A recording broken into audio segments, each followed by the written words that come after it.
শিক্ষার্থীরা তাদের অনুভূতি প্রকাশ করবে। আমি মনে করি আমরা বেগম রোকেয়া বিশ্ববিদ্যালয় প্রশাসনের পক্ষ থেকে বাঙালি সংস্কৃতির যে প্রতীক বৈশাখী অনুষ্ঠান করলাম। সবাইকে বেগম রোকেয়া বিশ্ববিদ্যালয়ের পক্ষ থেকে আমরা বাঙালি আজকে যে বাংলা নববর্ষের আমি বৈশাখী শুভেচ্ছা জানাই।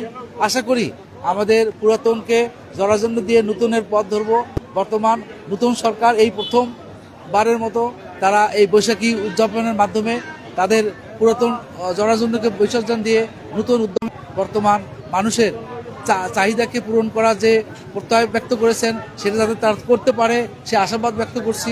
পাশাপাশি আমরা বাঙালির সংস্কৃতি যে লোকজ সংস্কৃতি, আমরা গরুর গাড়ি ঘোড়ার গাড়ি এখন অনেকেই দেখি নাই, আমরা কিন্তু সেটাকে আজকে মানুষের সামনে দেখানোর জন্য এই সংগ্রহ করেছি। আমরা আজকে দিনব্যাপী সাংস্কৃতিক অনুষ্ঠান অনুষ্ঠিত হবে। এই সাংস্কৃতিক অনুষ্ঠানে আমাদের বাউল গান, আমাদের উত্তর অঞ্চলের যে ভাওয়াইয়া গান, অন্যান্য সকল গানের সংমিশ্রণে আজকে একটা মনোজ্ঞ সাংস্কৃতিক অনুষ্ঠান হবে।